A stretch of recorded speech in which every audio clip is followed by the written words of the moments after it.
full-blooded Special Forces officer si Major Roy Lansar. 9 years siya sa Special Forces. Mula pagpasok niya, 9 years. And matitindi yung mga laban niya. Si QC pa lang, napalaban na siya. Marawi hero lang naman siya. Doon siya nag-test mission. Pagpunta niya ng Sulu, ibang level din. So full Special Forces experience ang kay Major Lansar. And karangalan ko na paunlakan niya tayo ng kanyang mga experiences. Sir, good morning. I'm Major Roy Lansar, isang Special Forces Operator. So, simulan ko siguro, sir, yung kwento ko, sir, no, kung paano ako pumasok sa SF, sir. So, after my graduation sa OCS, pinili kong ma-assign sa Special Forces.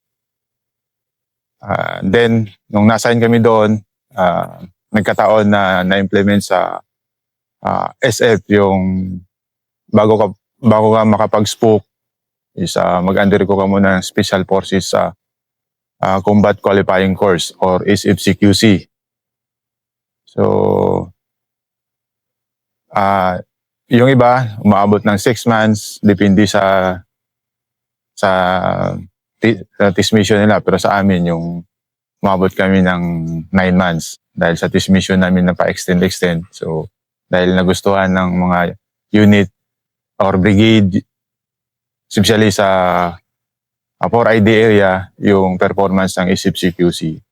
So, itong SFCQC is a foundation of Special Forces, kung saan dito tinuturo yung direct action na tinatawag. So, after ng bago kayo i-proceed mag-test mission, kami nasa almost 6 months na training sa SFS. Then, prepare kami to undergo test mission. So, yun din yung first operation ko na nasalihan, yung test mission na yun. So, walang experience sa field dahil galing sa OCS, nag-SFCQC, and then nag-test mission. So, ang baon ko lang noon, kung ano yung tinuturo sa SFCQC na mga TTPs. So, yun yung dala-dala ko sa test mission. In-implement ko lang ng maayos, sinunod ko yung kung ano yung turo sa school. So, yun, naging successful yung aming test mission. Masir ko na nasabi ko naging successful yung test mission namin dahil nung second jump off namin, ako yung team ko yung ginawa na main effort. So, medyo kabado kasi main effort. Kumbaga kung saan yung target, yung positive na target, doon yung main effort.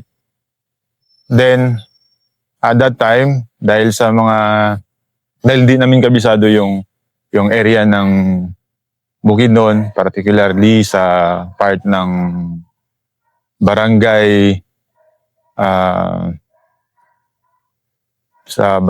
Sitio Silipon, barangay Silipon, Libuna, Bukidnon. So, binadihan kami ng isang team ng 1st Special Forces Battalion, which is sila yung naka-area doon sa Bukidnon.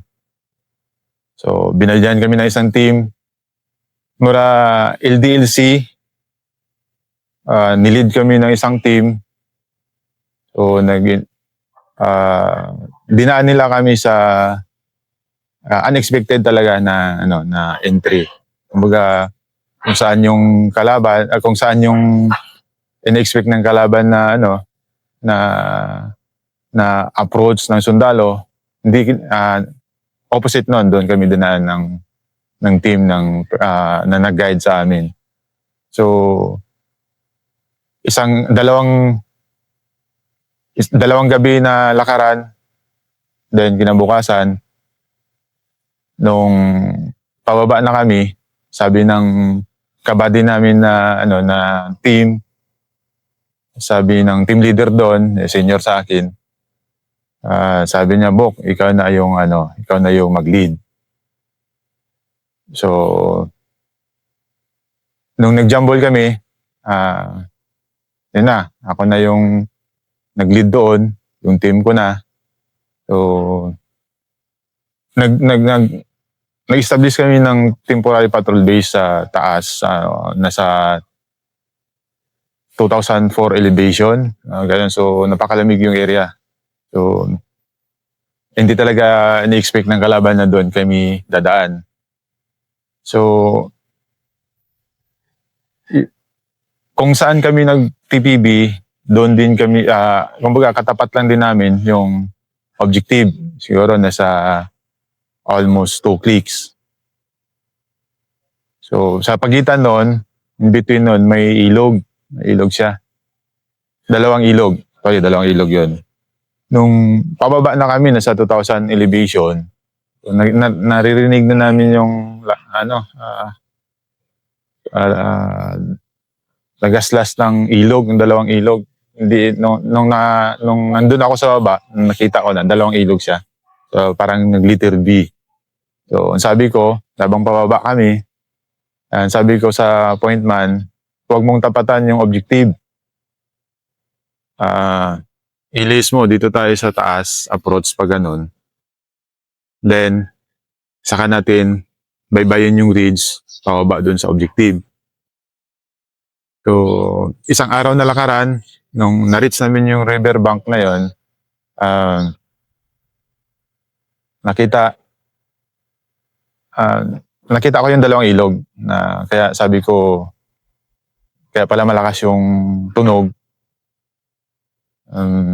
Dahil yun, mabato, dalawang ilog. Kung andun ka sa letter B sa gitna, hindi mo talaga marinig kahit magano. Kaya nung pababa kami, may naririnig kami na parang nagkukwentuhan, nagtatawanan, and then puputol ng kahoy. Pababa pa lang, mga nasa 2,000 elevation. So, gano'n naman talaga pag andun ka sa bundok. Walang iba kang maririnig kundi tunog ng mga ibon, then yung mga hayop. Then pag may tunog ng tao doon, nakakaiba, either ano na yan, most likely kalaban na yan. So yun, dandahan kami na bumaba.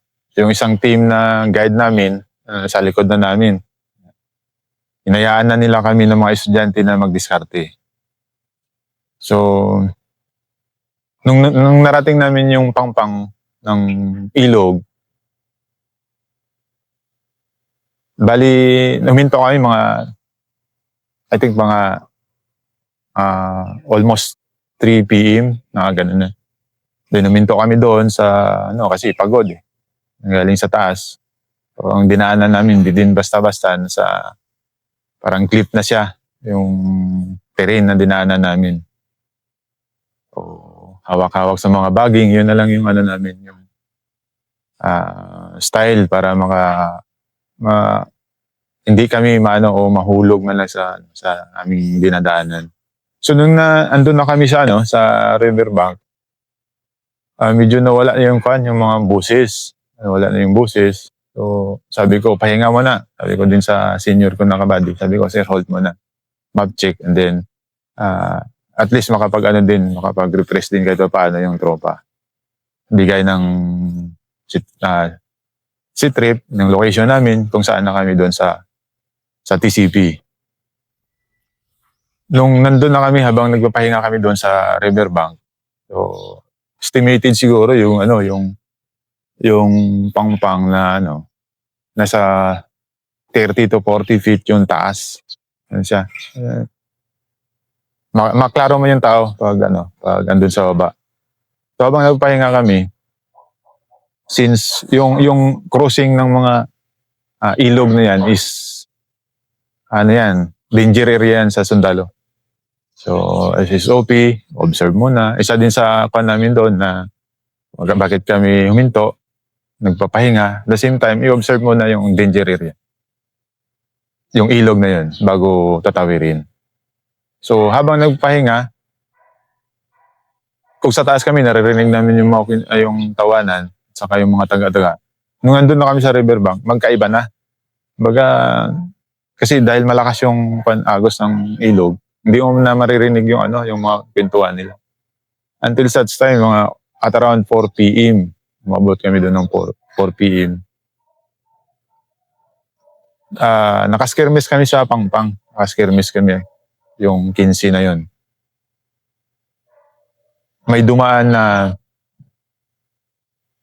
sa ilalim namin na 4 na papatrolya, galing patrolya doon sa ilog mismo. So, since nakaskirmis ng tropa, nung sinabihan, ako mismo yung nakakita ng nagpapatrolya na yon. Nung nakita ko na, sinabihan ko yung tropa, prepare, may dumadaan, may tao sa ilalim natin.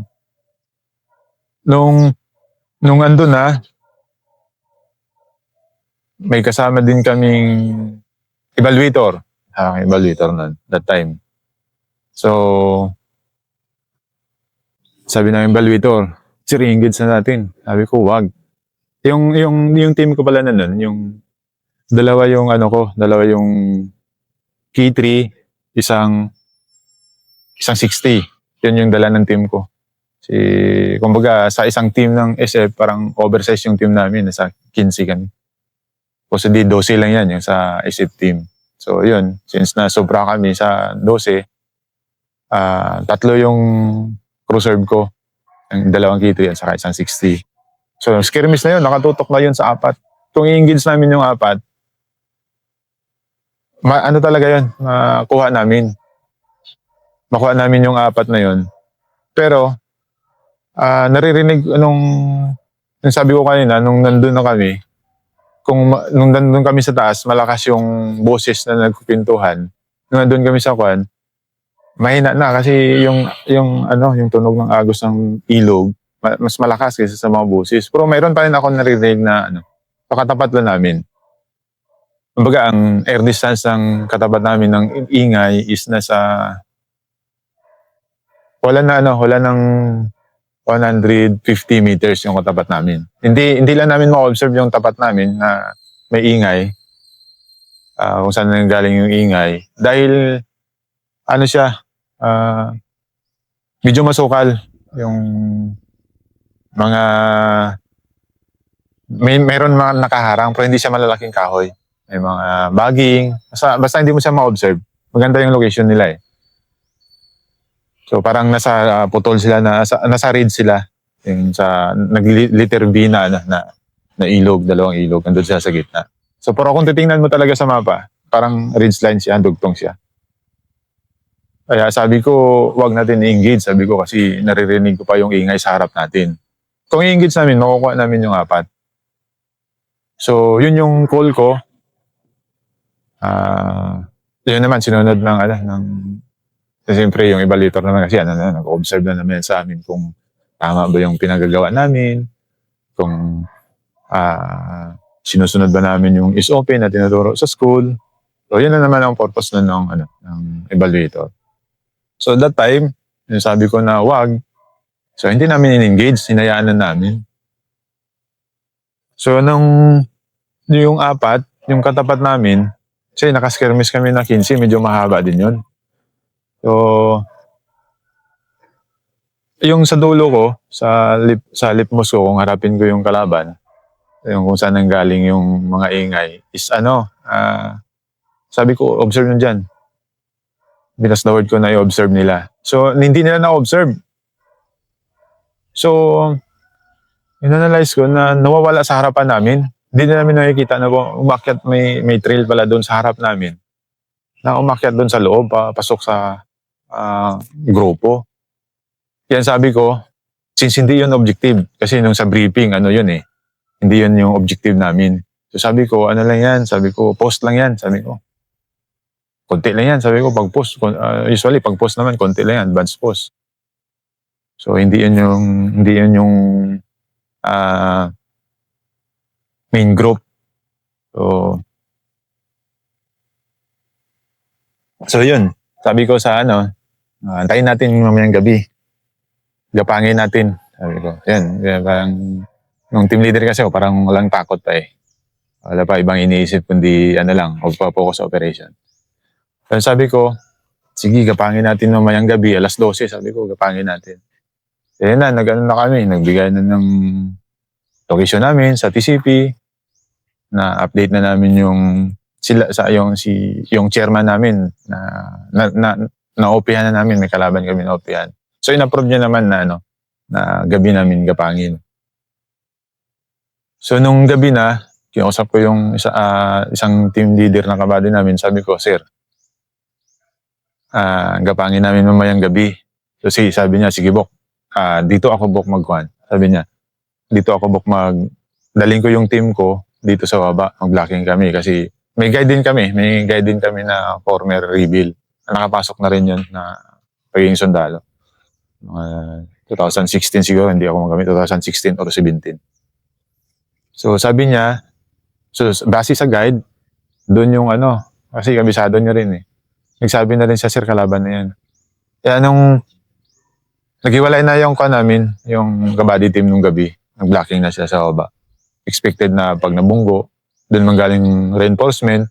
Kasi yung objective, hindi yun ang objective. Then kung may magbaba, sabi ng guide, sir, bababa din. Kasi kasi, mga nasa 3 to 4 clicks, andun yung sityo. Yun yung nila, masa. Yung nagbibigay sa kanila ng mga supply o inutusan nila magdala ng supply. So yun na, nung gabi na, gumabi na, nantay namin talaga, sabi ko sa tropa, since almost 3 p.m. kami nag-halt eh. Sabi ko, pahinga na, i-reserve yung lakas nyo. Kasi mamayang gabi, alas 12, gagapangin natin yan. So yun, nagpapahinga ang tropa, nagigain ng lakas para doon sa gagawin namin na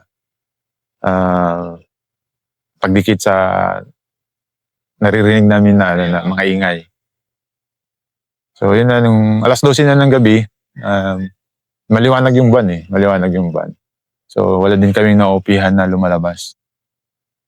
Nina-OP-han pala kami nung umaga, nung hapon, pababa. And then after nung dumaan yung nagpapatrolya, bumaba. Then sa ilog, maglaba-laba o mag-igib, akyat na naman, gano'n lang. So hindi ganun kadami yung nakikita namin kasi hindi nga namin na-observe yung area. Then, nung nagraksak, kami, iniwan namin yung mga jungle pack namin doon kung saan kami nagtambay. Then, binaba namin yung pampang gabi, 12 ng yung madaling araw na. So yung distance, mga almost na 150 meters, nung nakatawid na kami lahat sa ilog, iba yung natumbok namin na gumanon kami. Hindi kami diniretso namin yung harap.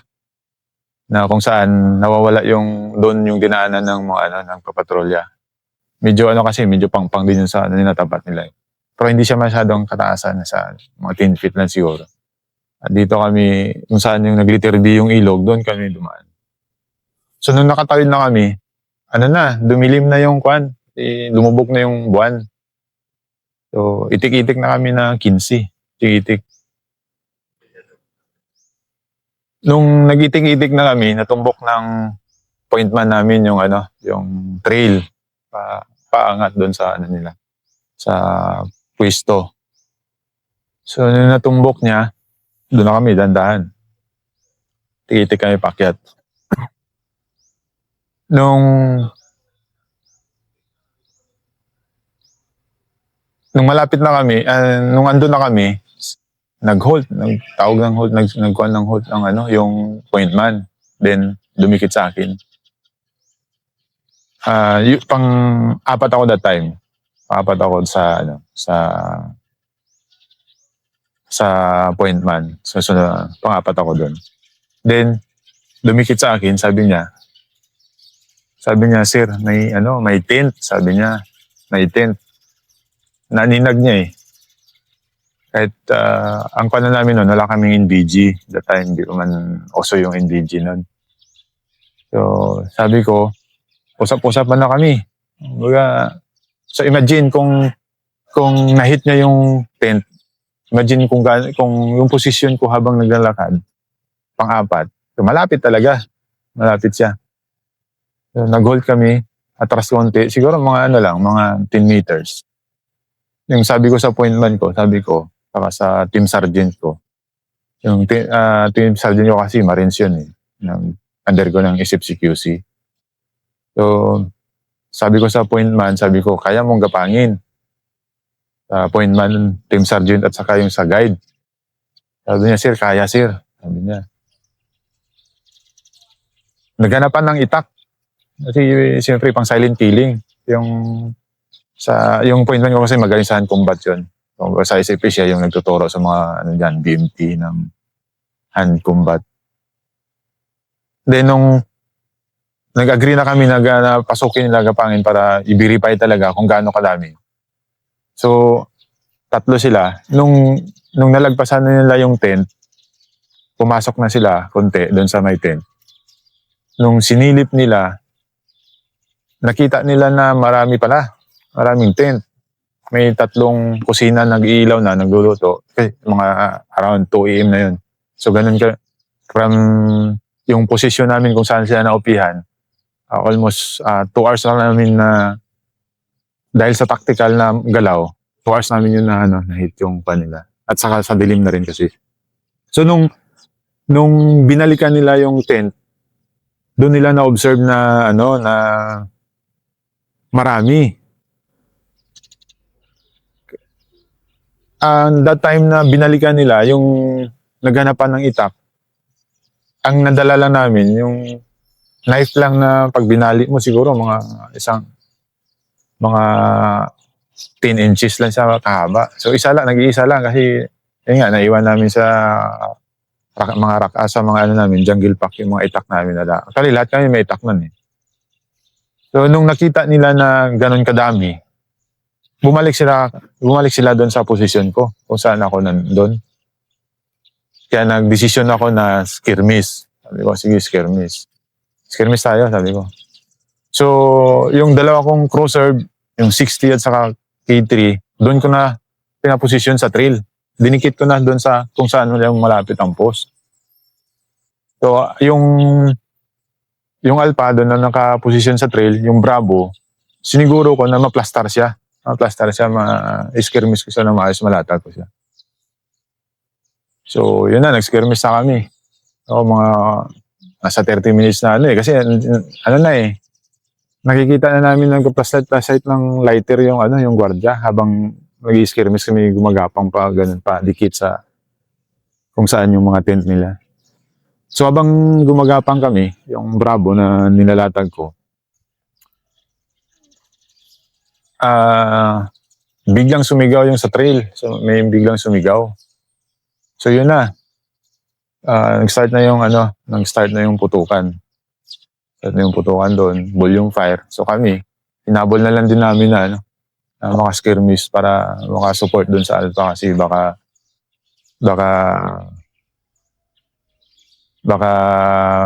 sila yung mapuruhan pag hindi kami pumutok dito na Bravo. Nadala ko na fire team. So yun, volume fire kami. Habang pumutok yung Alpha, pumutok din yung Bravo. Ang una-una nun, pumuputok yung Alpha. Tinutotri, natubo.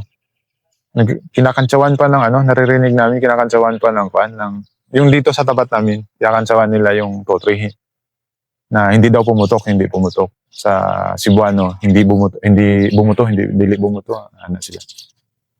So nung nag-volume fire na dito yung isang K3 na kasama yung K3 na isang cruiser na dito sa Bravo, saka sila tumahimik dito sa gitna.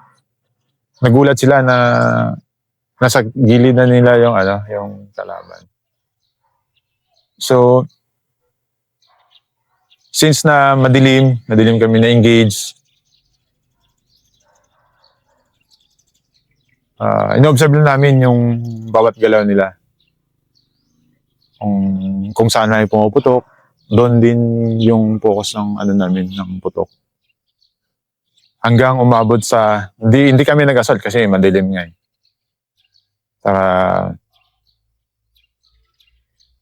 hanggang umabot ng madaling araw, alas 5. Umabot siya ng 5 AM yung palitan ng putok. Kasi nga, yung kwan na lang namin doon, nung pag-volume fire, and then nung sunod, hindi na sila nakipagsabayan sa amin, siguro dahil sa bala din nila na, na hindi ganun kadami. Unlike sa amin, may extra pa kami. To basic load yung dala namin. May mga reserve kami ng mga bala. So, hanggang alas 5, medyo maninag muna yung tao. Para ako nag-decide na assaultin. I-assault namin. So, nung in-assault namin, habang ongoing yung firefight pala, naririnig namin yung mga iyakan ng mga babae. Yung Bravo, marinig mo doon kasi andun ka sa andun talaga, nakadikit kami sa gilid. Yung, imagine mo yung mag-occupy ka ng masukal na area, then tabas-tabasan mo. So doon kami nakadikit, yung Bravo. Ang ano namin noon, nung pag-assault namin, doon namin nakita kung gaano sila kadami. Yung napag-skirmishan pala namin, Alpha, Fireteam Alpha at saka Bravo, is nasa ano lang, kumbaga yung total area na na-occupy nila, nasa 1/4 lang yung pag-skirmishan namin. Kasi nga madilim, hindi namin na-observe. At saka na premature in the sense na initiated siya, hindi siya premature na pag-execute namin sana ng hindi siya para, kasi ang ko noon, pag hindi kami na burnout noon, madaling araw talaga, ay yung maliwanag, ang gagaw dilim talaga. So, nung andun na kami na assault, ang naiwan na patay is 2. Yung bababa na tropa nila. Which is kaya pala sumigaw siya dahil nung nag-assault na kami, maapakan niya na yung 60. So yung 2 cruiser, hindi pa nakapag-load kasi nga malapit eh. Pag nag-load yung cruiser, maririnig ng nasa post, yung nasa tent. Kaya yung bumuga doon yung guide. Kaya nung saka na doon na nag-start na yung putukan. So nung nag-assault kami, pag-assault namin, nakita namin na binilang namin na 68 na duyan. 68.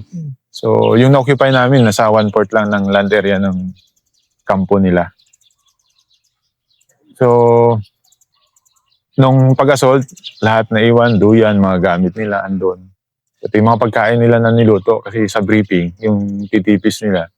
Nagluluto sila ng alas 2 ng madaling araw. Para sa buong araw na yun na pagkain kasi nga para hindi sila ma-observe. Yung usok, pag may nag-o-operate na sundalo, hindi na-observe yung usok. Kasi yun ang titipis nila, yung technique nila na para hindi mabilis na burnout. So yun, kaya yun lang ang nakuha namin na iwan kasi expect namin na ridge line siya. Ridge line. Kaya yun pala, nung pag-assault namin, patag siya. Kaya yung patag niya, yung wide niya, siguro mga 15 meters to yung pag-ano nila, mas mahaba yung pag-ano nila eh. Kung ito yung ridge pag ganun, 15, galing sa posisyon namin, mga 15 meters yung ipangpang pala yung ridge na yun. Pangpang. 15 meters siguro papunta doon sa Pangpang. And then, yung wide niya mahaba. Sa 150 meters siguro, to almost 200. Kaya yun lang na namin. So, yung napag-skirmishan namin. Kaya yung naiwan talaga, yung nandun lang sa gilid. Yung iba, maraming bloodstain. Yung siya. Maraming bloodstain.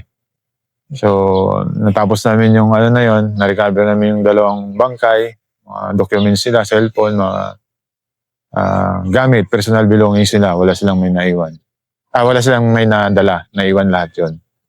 So, yun. After, yun yung first experience ko na as special forces. Kung saan, nakadikit kami sa kalaban na hindi nila na-detect.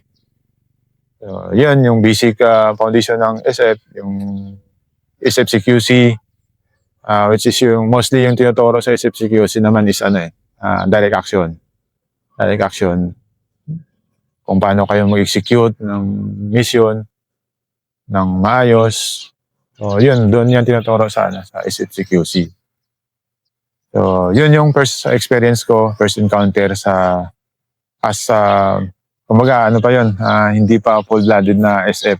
Kumbaga, basic foundation pala ng SF yan, yung experience ko na encounter na yun. Galing naman siya.